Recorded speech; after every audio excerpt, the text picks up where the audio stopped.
बहुत समय पहले गंगा नदी के किनारे एक पीपल का पेड़ था। पहाड़ों से उतरती गंगा अपने पूरे वेग से बह रही थी। अचानक पेड़ से दो पत्तियां नदी में गिर गईं। एक पत्ता एक कोन पर गिरा और एक पत्ता सीधा गिरा। जो पत्ता एक कोन पर गिरा हुआ था वह जिद पर अड़ गया और बोला कि आज चाहे कुछ भी हो जाए, मैं इस नदी को रोक कर रहूंगा। चाहे इसके लिए मुझे अपनी जान ही क्यों न गंवानी पड़े, मैं इसे आगे नहीं बढ़ने दूंगा। वह पत्ता जोर जोर से चिल्लाने लगा कि रुक जाओ, तुम्हें गंगा में आगे नहीं जाने दूंगा।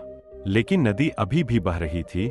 नदी को पता भी नहीं था कि कोई पत्ता उसे रोकने की कोशिश कर रहा है। इधर पत्ते की जान खतरे में थी।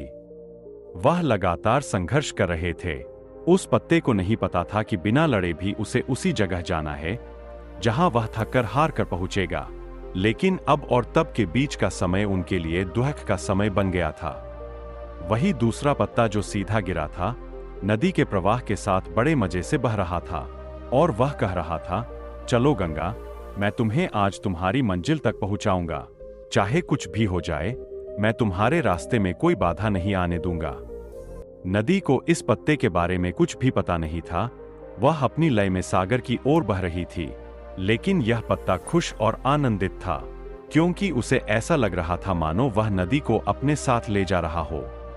तिरछे पत्ते की तरह सीधे पत्ते को भी नहीं पता था कि वह नदी का साथ दे या न दे, नदी वही पहुंचेगी जहां उसे जाना है। लेकिन अब और तब के बीच का समय उनके लिए आनंद का समय बन गया था। जो पत्ता नदी से लड़ रहा था उसके पास जीतने का कोई रास्ता नहीं था, और जो पत्ता नदी के साथ बह रहा था उसके पास हारने का कोई रास्ता नहीं था।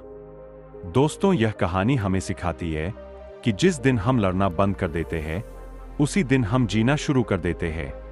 अब लड़ना छोड़ने का मतलब यह नहीं है कि आप सपने देखना बंद कर दें या उस पर काम करना बंद कर दें, बल्कि लड़ना छोड़ने का मतलब है कि आपको उन चीजों को बदलने की कोशिश नहीं करनी चाहिए जो आपके नियंत्रण में नहीं है।